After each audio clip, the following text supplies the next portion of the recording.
Hello, my name is Ray Hughes and I'm an interviewer for the Veterans History Project out of Washington, D.C. and the National Archives. And today's date is the 12th of June 2017, and we have the honor and privilege today of interviewing World War II veteran and Korean War veteran Mr. Paul Eugene Lenhart. And is it all right just to call you Paul? Yep. Mr. Lenhart, it's a pleasure to meet you, sir. Yeah.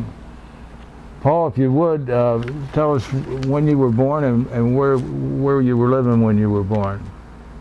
I was born in Tiffin, Ohio, at Mercy Hospital, and I lived at grandmother's house on 161 6th Avenue in Tiffin, Ohio. In Tiffin, Ohio? Yep. And what year? That was The month and year that you were born? was it 27? Yeah, June the 9th, 1927. Yeah. So you just turned 90 years old this month. Yes. Paul, did you have any brothers and sisters? I had one sister. She passed away when I was little. I see. And what'd your dad do for a living, Paul? He worked at the glass factory in Tiffin, Ohio, I remember, and he always rode this old rusted bicycle going to his work. And of course, that glass factory is closed now, but they do sell glass at one of the stores somewhere in Tiffin. What was your father's name? Jerome Cornelius Lenhart. And your mother's name? Helen Ruth Lenhart. What was her maiden name? Phillips. Phillips. I see. And you say you were living at your grandmother's house when you were born? Yes. Who were your grandparents, Paul? My grandparents? Oh boy. What?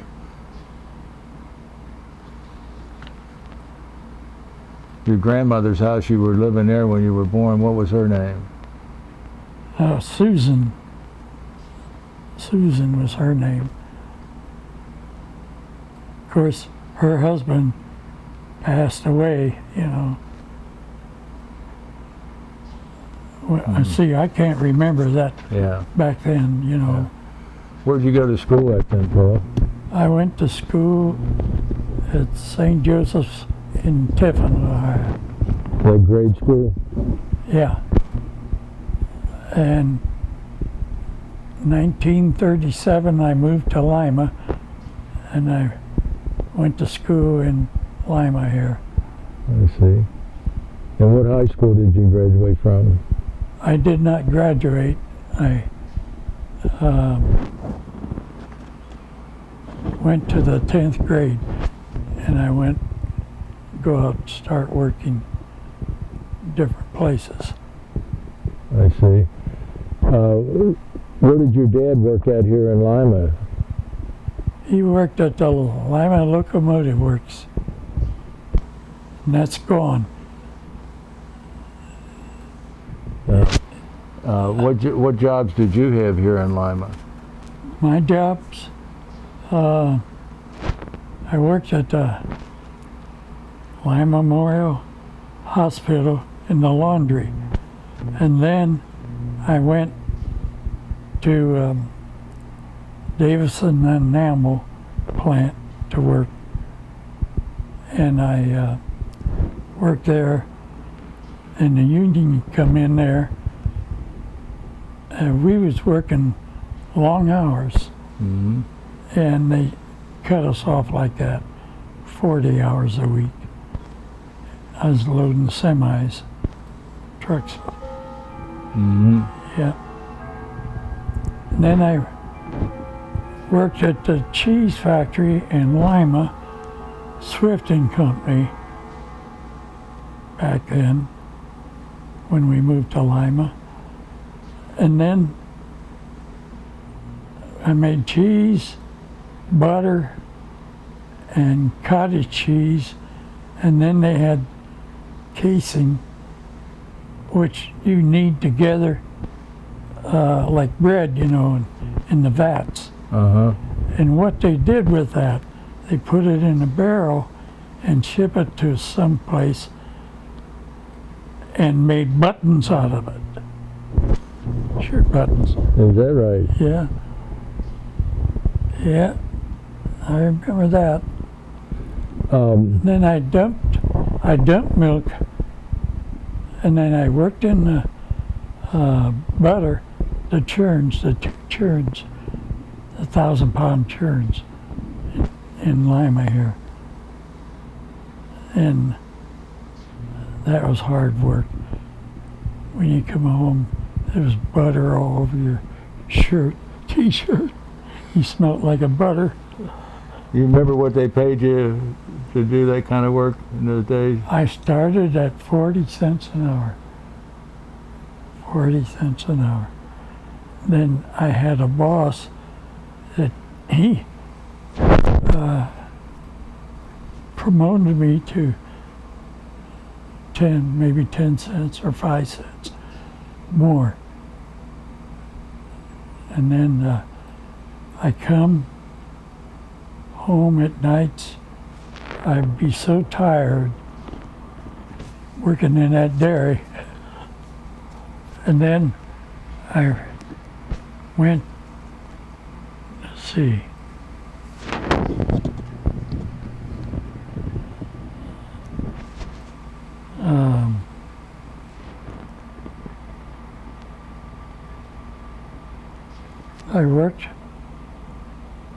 I worked there, and then I went to Davidson. Later on, I went to Davidson and Amble. I worked there in Memorial Hospital.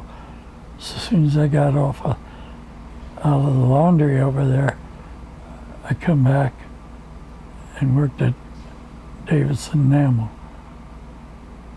And then they closed up. I forget what year it was they closed, but I was out of a job.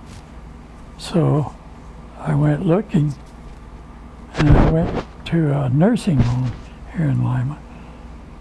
Pete Crow was, what do you call him?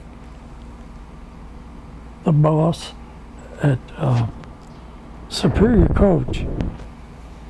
And he would tell me to go out. When I was working at the Lima Convalescent Home, I went out. He says, Paul, I want you to open the hood on my car.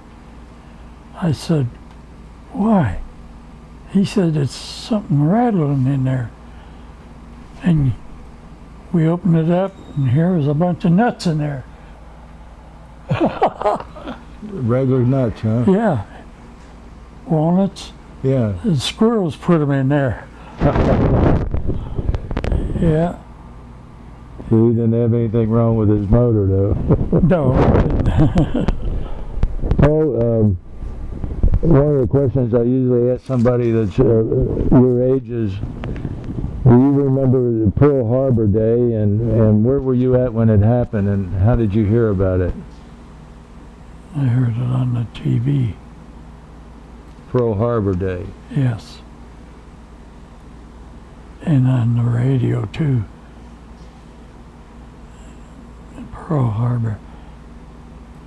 I got to visit Pearl Harbor when we went to the Hawaiian Islands. We made all four of the islands there. And what they do, they throw a wreath of flowers in the water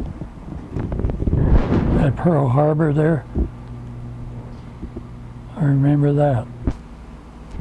Well, Pearl Harbor Day, you would have been 14 years old. Probably. Yeah. 14 and a half. Were you at home when you heard about it? Yes, Uh, yes. what'd y'all think about that whenever it happened? Did you recall what your dad or you said? I can't remember what I said about that. Because your dad was a veteran too, and Yes, but he was like this. He didn't talk very much, you know, about his experience in World War I. he was in the Rainbow Division. Yes, But he never talked about his experiences with you? no. No. But, But I have pictures of him out there in the refrigerator. If you want to see them, you want me to get them? not right now, but we will, yes. Well, I see here that you joined, were you drafted or did you join the United States Army in World War II? Got drafted. And you were drafted on, of all days, on the 6th of August, 1945? Yes, Well, that's the day they dropped the first atomic bomb. yes, I remember that. How did you hear about that? Through the newspaper they used to print in the Army. What did you feel at that time when they dropped those atomic bomb and 3 days later they dropped another one? Do you recall your feelings of? Yes, it was a terrible experience in the atomic bomb. And what got me when I was in Korea, I experienced people going up the mountain, and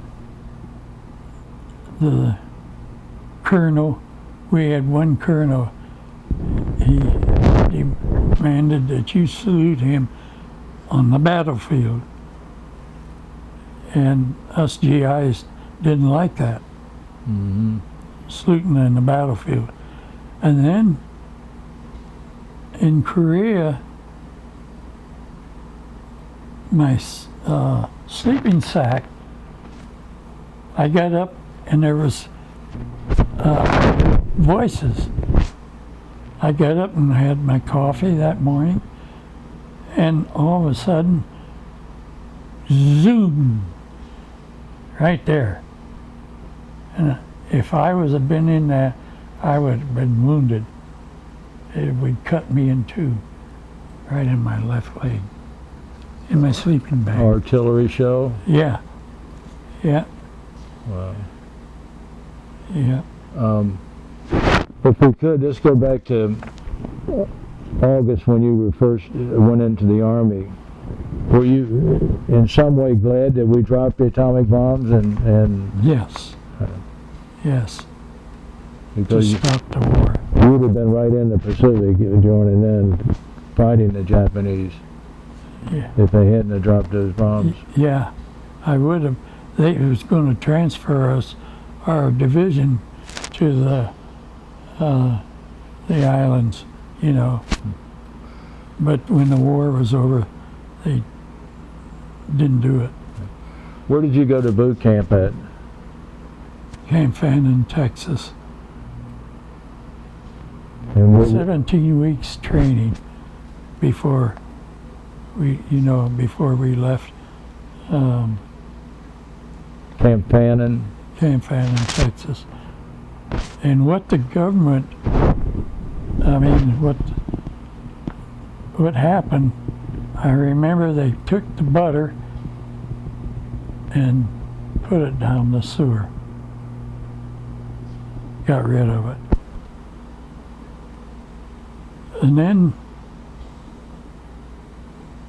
in Korea, you want me to stay in Korea? Well, let's stay in World War II until from Camp Fannin after your 17 weeks boot camp. Where did you go from there? I went to New York City and got on a ship, and it was foggy. Now this was during not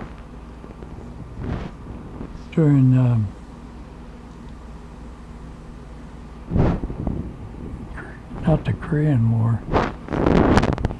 This would have been after World War II had been declared over. Were they sending you did they assign you to the 1st Division? Yes, they signed me to the 1st Division. And the 26th Regiment? Yes. Company K? Company K. And what were they doing, sending you to Europe? Yes. On board ship? Yes. And I got seasick. They put me on KP, peeling potatoes, and 3 days out, I got seasick, and so I went down, laid in my bunk. That's one way to get out of KP. Yeah.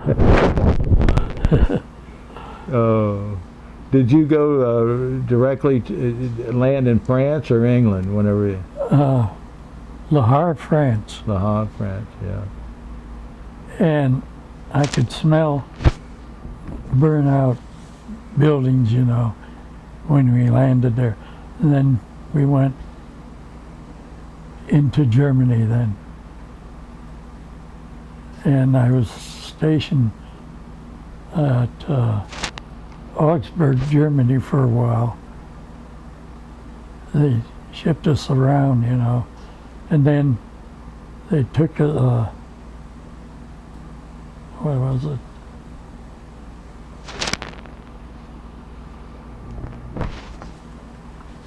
Senile.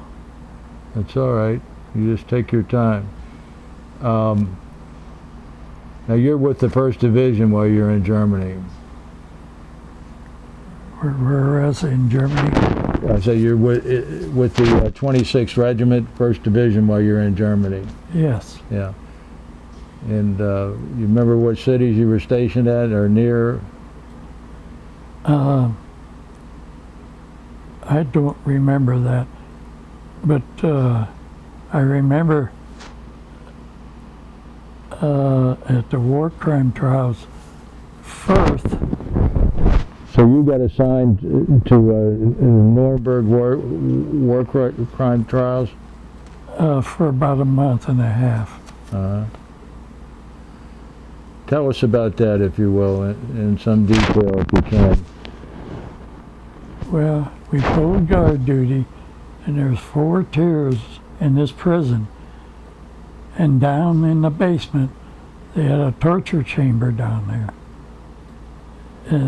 During the medieval times, they would stretch people out, you know, and kill them. Yeah. And then I didn't like that, I'll tell you. So, do you remember some of the people that you guarded? Hermann Goering, Rudolf Hess, and they all took pills and killed themselves. Hitler done the same thing. I didn't get to see Hitler. Did you ever have any words or conversation with any of the prisoners? No. No, I just pulled guard duty there. Now, when you say guard duty, were you standing right outside their cell? I'd walk down, you know, the tier that I was on, and check to see if everything was okay. Did you look in on Goering or Hess? Yes. I saw him at the trials. And then Rudolf Hess, he was one of the last ones to die, I believe. Yes.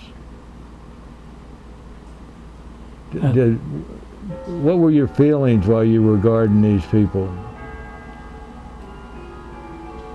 I mean, did you have contempt for them and Yeah, hate? in a way, yes, because they was treating our people over there in those concentration camps, you know, burning their bodies and stuff like that. I never got there.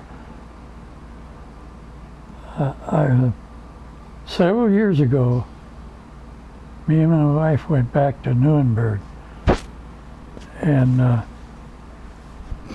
had a picture of somebody that was with me when we guard the prison, but now I don't have that picture. But anyway, I told my wife that it was Cologne, Germany, where that cathedral was. Mm-hmm. And when we went over there, my wife and I, they was just starting to clean that church on the outside from the pollution, you know, Right. the diesel engines they had over there. Yeah, and then Did you ever hear these guys have any conversation, this Goering and Hess? And no, I never heard anything about any of the other guys say anything. now, were you dressed like an MP at that time? Yeah, Or military police, I should say? no, it wasn't military police. It's in the division I was in. The 1st Division, yeah. Yeah, I think you said you had white gloves and white gloves, stand at attention, and a helmet. And then the press over there, Firth, was where they stayed. The press did. But in Nuremberg, the paper was almost knee-high. All the papers I seen over there in prison, Nuremberg. were you ever in the courtroom when they were holding the trial? Yes, Where were you positioned at? Do you remember? Behind him against the wall, or? I was standing at attention near the wall. That's all I know about that. Did you you listen to the charges and Yes. Yes. did you find those guys to be arrogant? Yes.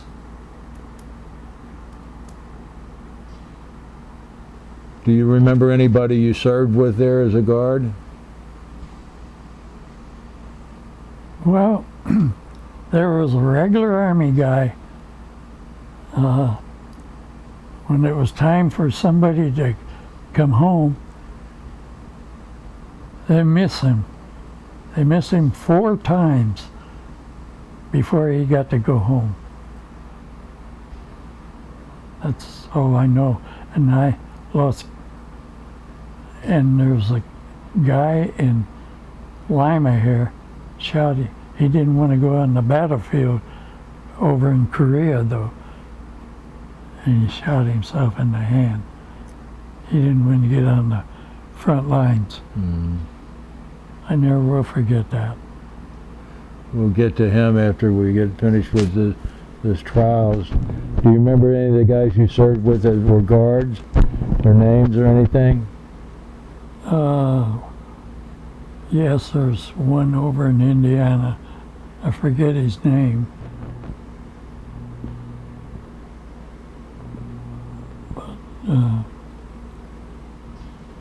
Do you ever talk to him? Or have you talked to him since the war? no. I had no contact with any of them, you know, that served over there as the guards. Did the press ever talk to you? Newspaper reporters or anybody? No. No.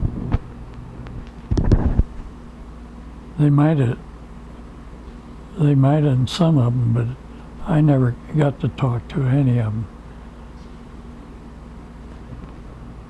So you were there as a guard about a month and a half. Was the trial over when you left, or was the trial still going on when you were assigned somewhere else?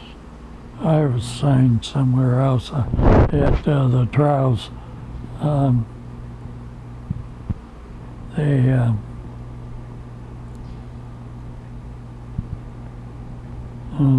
When you get 90, you can't think. That's all right. Take your time.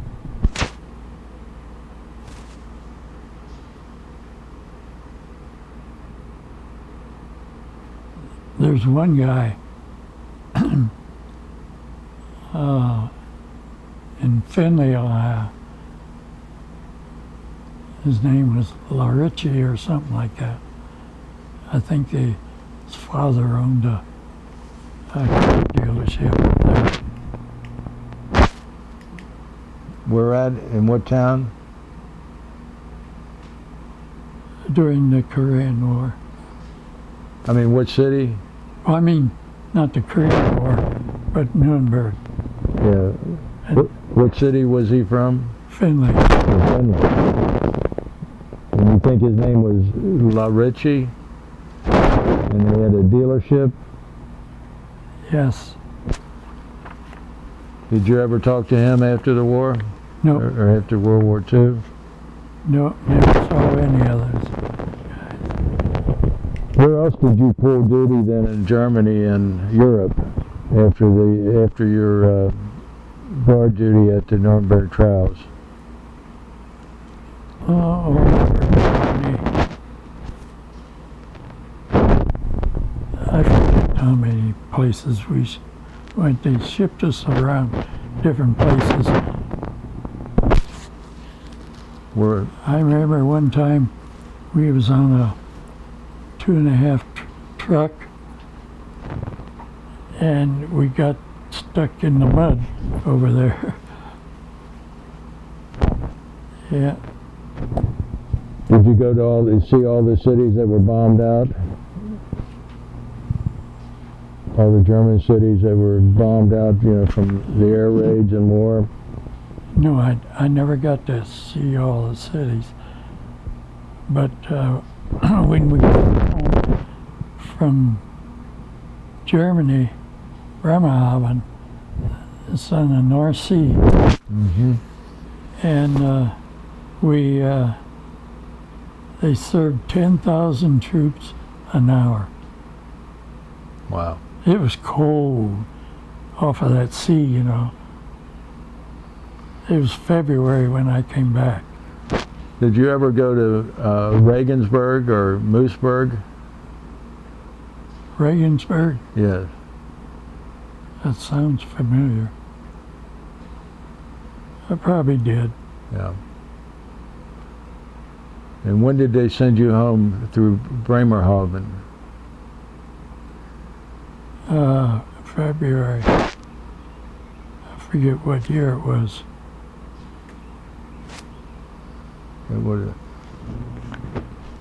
And what duty did you do back in the United States then? I was out of the Army. I got out of the Army. My stepmother, she didn't want me to serve anymore. Is that right? Yeah. And so you got out in January of 1947? Yeah. Where were you at when you got out? Where were you discharged at? I think it was Fort Dix. New Jersey? Yes. Yeah. So what'd you do? Come right on back here to Lima? Yes. Oh, I got to tell you, when, this is later, when we go to the Korean War. Okay. I was going to ask Pat. Pat, do you have any questions about World War II and the Nuremberg trials before we move on? Well, I just wondered, Paul, if did you see any prisoners in the jail who had committed suicide? Did you find any of them? When I was there, I think it's after I left there, and we found out that they committed suicide. All right. How about when you were in Germany, other than being at Nuremberg, did you have any interaction with any of the German citizens? No. Could you tell from where you were in Germany that the citizens in Germany really had a tough life because of all the devastation? Yes. I can still see the buildings half cut in two, you know, from bombing and stuff like that, like you see on the news now. Right. Did any of the personnel on the army bases ever help the citizens with food or anything? Pardon? Did any of you guys at the army bases, would you ever help the citizens with food? No. That's about it. Okay. Well, when you got discharged from the army, what'd you do? You get a job, or did you come back to Lima? I come back to Lima, got a job, looking for a job rather. I worked in a laundry.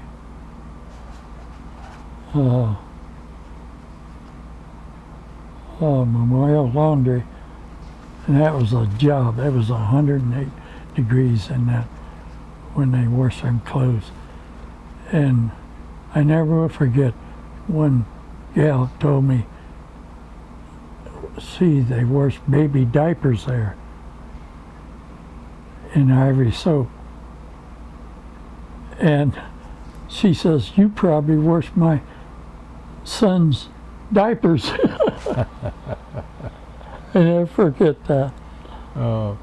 Now, are you single at this time? When you came home after being discharged in World War II, were you a single man? Have you been married yet? No, oh yes, I was married, my first wife, for 33 years. When did you get married, and what was her name? 1955, I believe. Oh. And her name was Evelyn Mooney. Her name is Evelyn Mooney. And how long were you married to Evelyn? For 33 years. I see. And she passed away.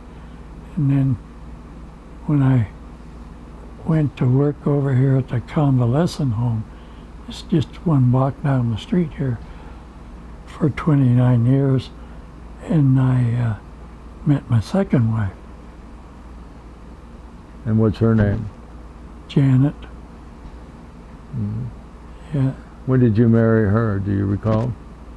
June 17th, 1989. 1989. Yeah. Well, when you first got out of the service, though, in 1947, what was your first job? 47. Oh, I went back to the cheese factory until they closed in 1956. Oh.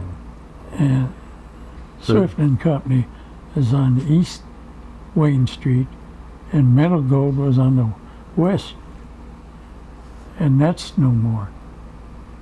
Those buildings. I got to go in those buildings here a few months ago. My brother-in-law, he had an old stove and stuff and refrigerator he wanted to get rid of, and they stored it in there I see. for people. But I wanted to go up every floor, but they wouldn't let me go. Yeah. Well, so, how did you come to get back in the Army in Korea? You were working at Swift. Did they send you a draft notice or something? Yeah, they sent me a draft notice, another dog tag. I still got them. And What was the date you were drafted back into the service there for Korea? in 1950 and 51. You don't remember the month and day you were drafted, do you? No, could have been September. September 1950, you're called back in. Yeah. And And did you go through any boot camp? no, we went directly overseas. Where'd you leave from? Now we're going to, after Germany, Yeah, in Korea. When you went back there into the service in September 1950, you went into the, it says the 101st Airborne Division, January the 4th, 1950. Did you go back in as a staff sergeant? yeah, I got, And then you were assigned to what, the 24th Division? yes,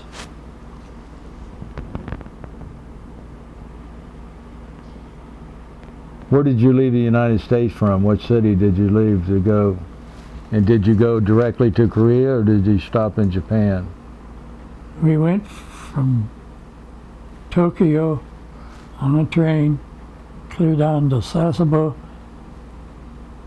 the seaport, Right. got on a boat. It wasn't a ship, it was a boat. And boy, I'll tell you, it was something. It was really something. It's, these, I think I don't know whether they were Japanese or what, but they would shine their teeth, you know, and they say, here, shove us some coal in the boiler. So that's what we did. You put coal in the boiler? In the furnace. Yeah. I never forget that. How many men were on that boat with you? Oh, I don't know. I really don't know.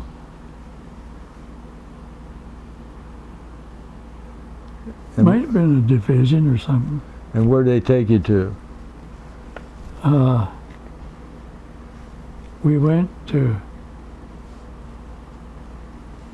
We flew out of California and we went to Honolulu, the airport, and then we went, the next time we went to Wake Island, and it was so hot there, they had butter on the table for us, and it was all melted. And then from there, I thought it was going to be real hot. And here we went to Tokyo, and it was, you know, it's mountainous, and it was cold.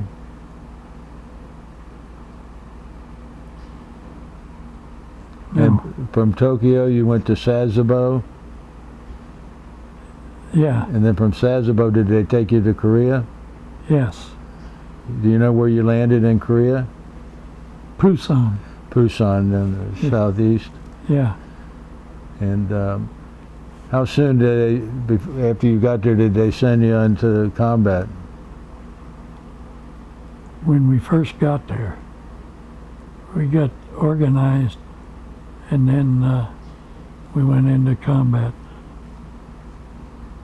Scared the dickens out of me going at night, especially. And these trucks, they dim their lights coming down through the hills, you know. And it was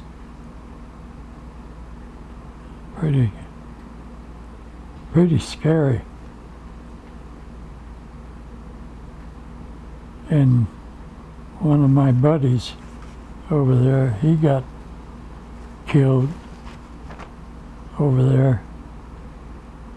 And one guy next to me, he got a shrapnel in his leg. He didn't even feel it. Until he looked down there at his leg, there was blood running out.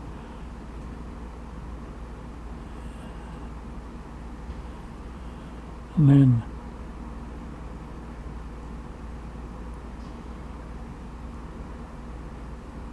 That's about all I know. Where was the area that you went into combat the first time? You remember that? What area that was? Well, Busan up to, if I had a map of Korea, almost near to Seoul.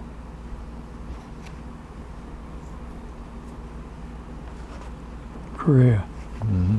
And I met a guy over here at the Lima Mall, and he told me, he said, you wouldn't recognize it now. All tall buildings over there. He said, you ought to go over there. I said, I don't want to never go over there. Never.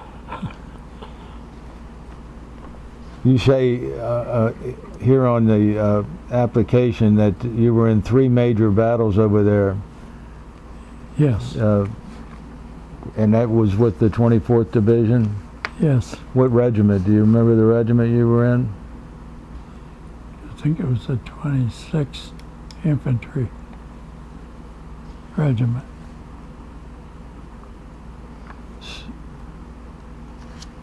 Or 16th? the Spade. You know when you wear these Right. over here. Mm-hmm. Would that be the 16th? Because I think the 26th was the 1st Division. I'm not sure. Yeah, 26th Regiment was the 1st Division.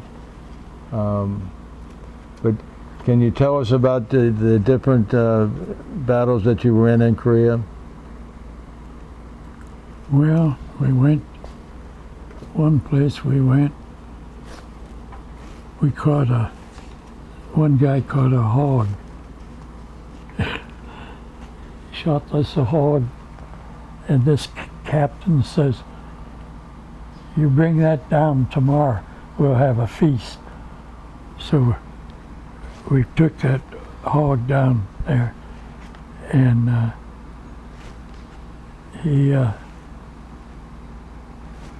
we had hog one day, and this one guy from New Jersey, he ate so much of that hog, he got sick, you know. Do you remember who your commanding officers were in Korea? No, I don't. What about buddies that you served with? They, Do you remember any of their names? no. I was looking through here to see if there was any record of the regiment you were in. Let's see if it's back here in the back. Well, we went on this honor flight to Washington, D.C. I think it was April the 6th, and it took us 24 hours. And the picture in here, the guy that wheeled me around in a wheelchair, because there's a lot of walking to do. And over there, you remember that when they shot that one guy that shot over there near the Capitol? Mm-hmm. And he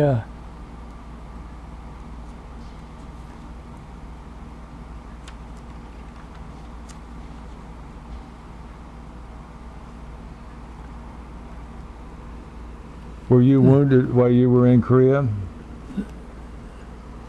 yeah. Huh? Yeah. How? Oh, this is the medal Yeah. that came from Korea, and the ribbon. Yes. How were you wounded there, Paul? If you could tell us about that, the occasion that you were wounded. No, I wasn't wounded. Oh. No.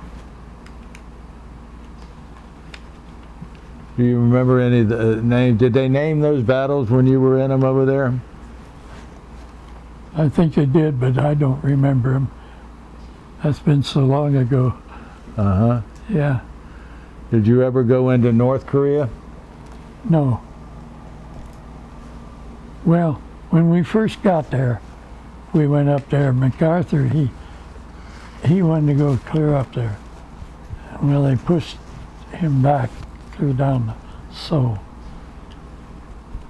And that's what happened. Were you over into North Korea at any time yourself? Nope. Never. Were you there when MacArthur was fired? Yes. What did you fellas take from that? How did you guys feel when that happened?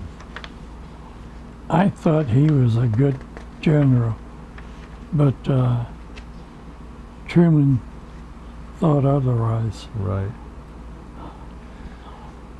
Now you were a rifleman while you were over there, right? In the 20. I had a carbine and a M1 rifle and a .45 pistol, and I carried a 60 millimeter mortar when I was in Korea.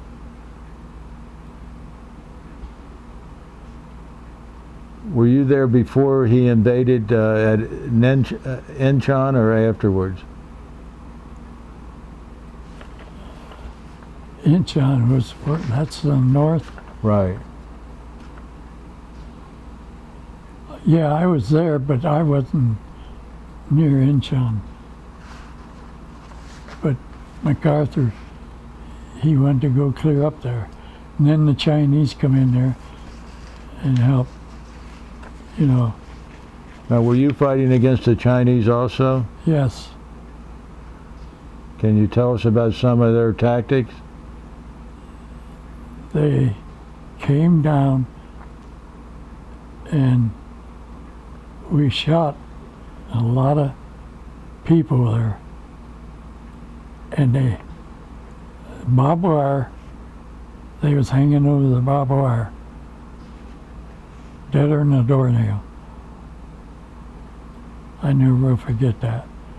Then I saw one guy come down, his guts was all open up when he got wounded. They brought him down, and that I do not know if he ever lived through that. You know, he kept praying, you know, that Right. he would get through it. Who was this colonel that wanted you to salute him on the battlefield? I don't know. I don't know what his name was. He looked like a foreigner to me. But when you're fighting a battle, you don't want to salute somebody. We was coming up this hill, you know, and we took a rest and sat there. And another thing, some GI threw a cigarette down the hill, and it caught fire on the enemy side there. And we were up here on the mountain, and we had to take our shirts off, our jackets, and fight it out, you know, keep going like that to fight this fire. I never will forget that. When did you get the fire out, or was it burning towards your No, position? We got it out. Yep, we got her out. Did you serve with any soldiers from other countries, like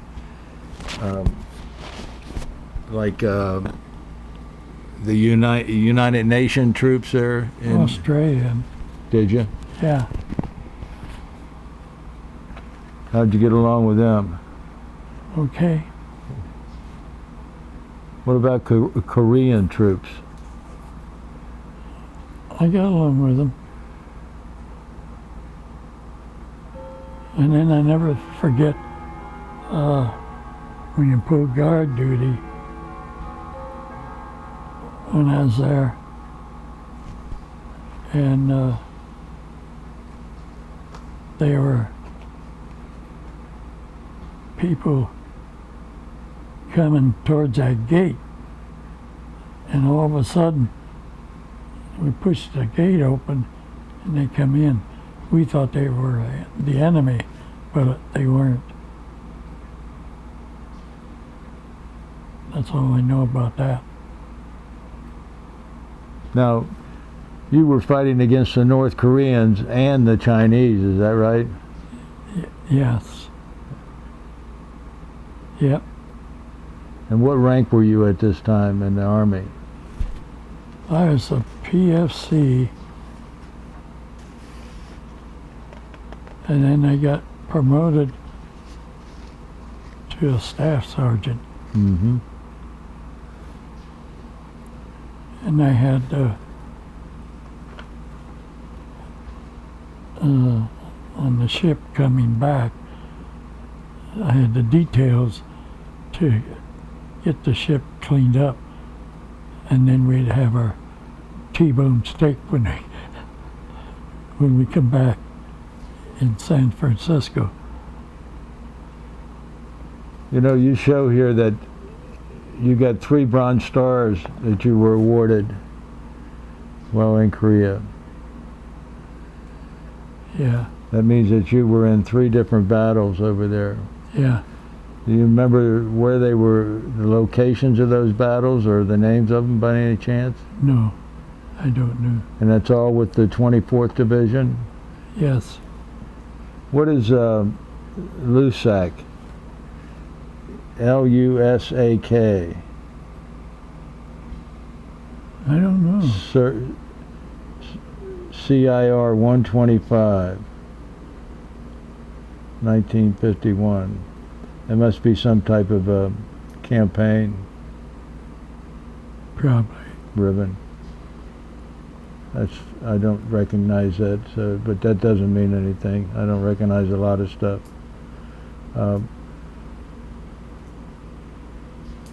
So you were in Korea actually for all the way through September of 1951. Yeah, So you were there for almost 18 months.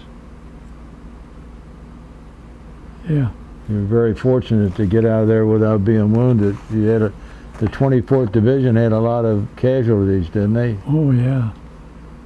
Yeah, they did.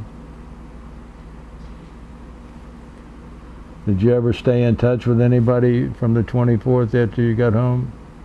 No, never.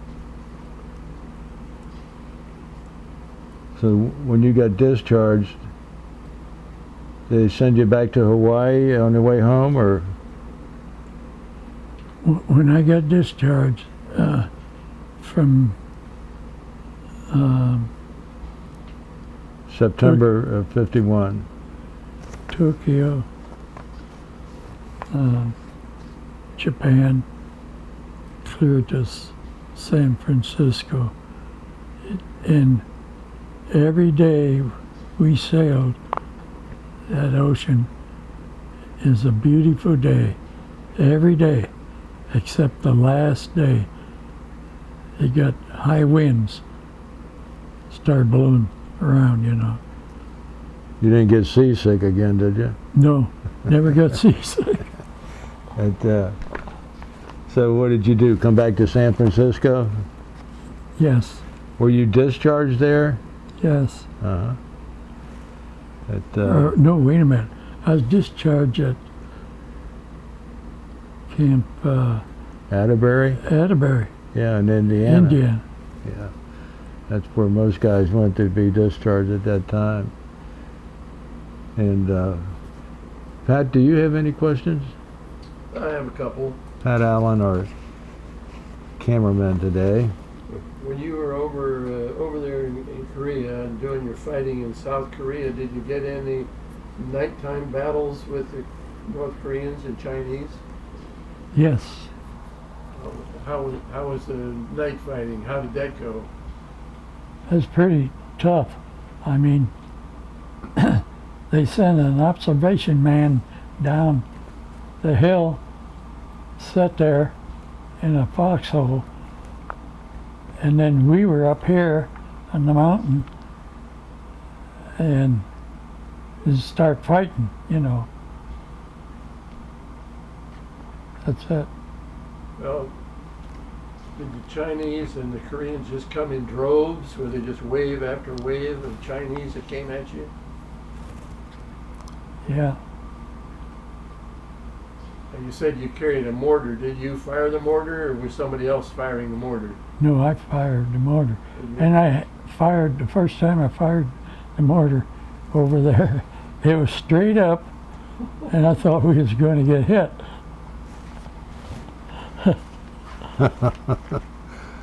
Oh, where did it land? It landed below, very close to us. How would you know where to direct the mortar? Did you have the forward observer would tell you where to aim the mortar? Yeah. And when the fighting got hot and heavy, how many rounds would you fire out of your mortar at one time? Every minute or every 2 minutes, or more often than that? Quite a bit. Quite a bit. Who carried the ammunition for you for the mortar? Somebody brought the ammunition up from the hill, and I got a picture of Jackie, his name. He would go down where the river was, and he'd get us our canteens full of water. And he's nice. I got his picture out there on the refrigerator. You remember his last name at all? Just Jackie. We called him Jackie. He deserted from North Korea. Oh, he was a North Korean? Yeah, and he deserted. He come down fighting South Korea. Yep. Did you ever talk to him why he did that? No. We were very good friends, you know. Could he speak any English, or could you speak? Oh, any? yeah. Could he? Yeah. And how long did you know Jackie? All the time I was over there. Tell me a little bit about the winter time over there. How did you do in the winter?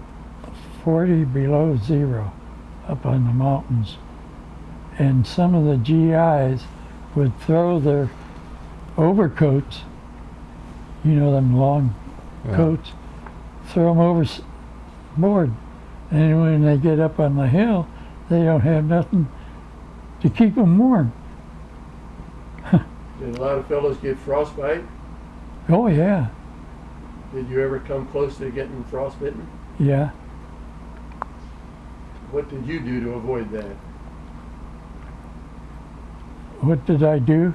To keep from getting frostbite? I had on 3 pair of socks on. And I kept them on while I was over there when I'd be sleeping, you know. I kept them on because I was thinking about the enemy going to overrun us, you know. When the enemy did attack, did they ever blow bugles and make a lot of noise? Or were they usually attacking you in a sneaky manner? They would scream, you know, they would scream and they'd come across, and then the machine gun guy took care of them, you know. He tried to kill them, you know. But when they would shoot down the first row of Koreans or Japanese, would more just keep climbing over the ones that were dead? Yeah, they'd climb over the fence and then they'd get killed there.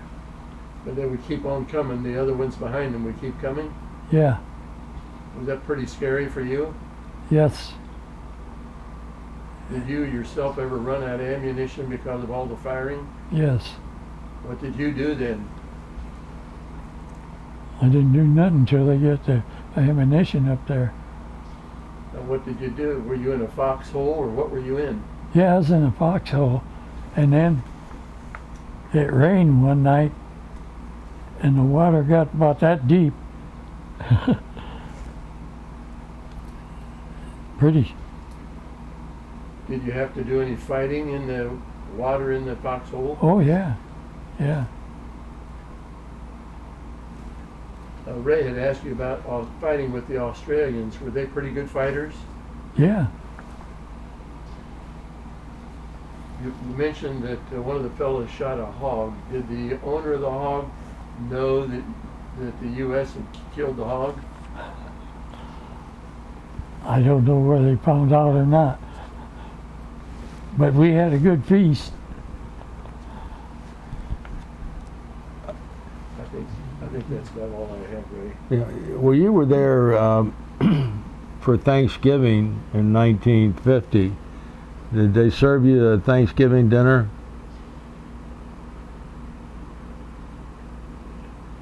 Yeah, but it came up a day later. Up the hill. You said that Jackie would go down to the river and get you water. Did you drink that river water, or how'd you sterilize it? We put a pill. The Army gave us a pill to put in the canteen, you know, to purify it or whatever. Yeah. And you drank the water then out of the river? Yeah. And I never will forget this one place where we were at. They were washing their vehicles on the river, and then there was dead ones laying in the river, the same river. Oh boy. I never forget that. Did you get into the town of Seoul, Korea? Like what? Did you go into town at Seoul, Korea? No. No. I never got, I was that close, but I never got there. Now that river you're talking about, is that the Han River? Probably, H-A-N? yeah. Yeah. In the summertime, we'd bathe in there, you know. And then in the wintertime, we didn't. You were there also for a Christmas. Yes. The same happened. We didn't get our meals we got them the next day. Did you ever visit any of these little hospital units like on MASH that you see on TV? No, I never visited any of them. Did you see many helicopters while you were there? Yeah, So they were using helicopters to a great extent in those days? yeah. Yep. They take the wounded out, you know. I think they would only take about one or two. Right. Now they got these great big helicopters, you know.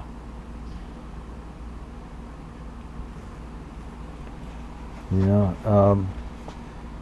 Is there anything else that comes to mind you want to tell us about the different campaigns that you were in during Korea?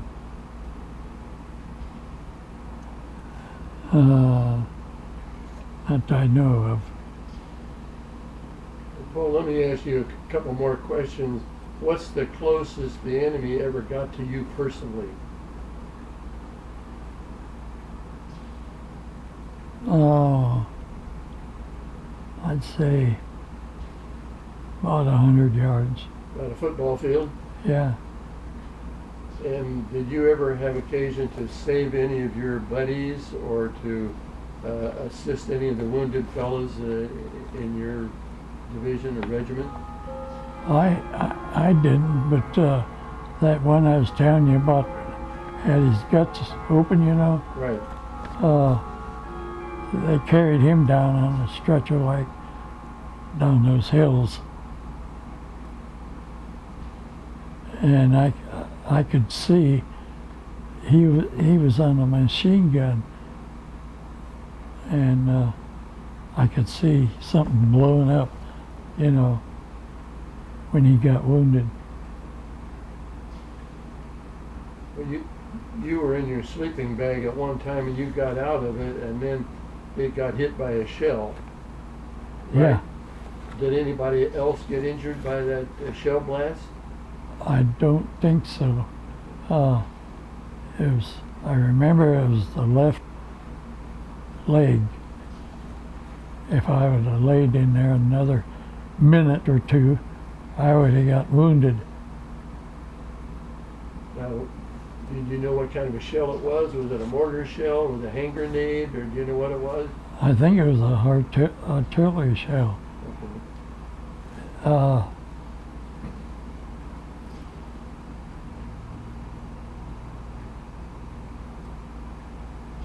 Well, when you got sent back to the States, you got sent back to Tokyo, was the war pretty well on our side by that time? Yeah. Had the experience up at the Chosin Reservoir, had that already happened? Pardon? The battle up at the Chosin Reservoir up in North Korea, had that already happened when you came home? Yeah, I remember that when I came home. Okay. Thank you. Yeah. Paul, when you came home and you got married, how many children did you have? None. No children. No children. My first wife couldn't have any, and we got married. My second wife, we don't have any children either. Uh-huh. Who are you leaving all your money to? Well, my wife's we call them grandkids. There's 10 of them, Wow. and we don't have enough room here for them to come to eat. And then they always want to go down in the basement, you know, Yeah. and play ball down there and stuff like that. And then at Landeck, Ohio, you remember where that's at? Yes. That's where my brother-in-law lives. And his wife is Geraldine Mueller. That's my wife's sister. Okay. Well, now you're retired. Where did you retire from and when? I retired over here at the Lima Convalescent Home, 29 years. When was that? Maintenance man, 92. So you've been retired since 92? Yeah. Yeah. Yeah, I enjoy it. Yeah. Well, I think we've about reached the end. 1 second, if you will, please. Paul, I want to thank you for this interview, and I want to thank you for your service to our country. Thank you. We appreciate it very much. Good.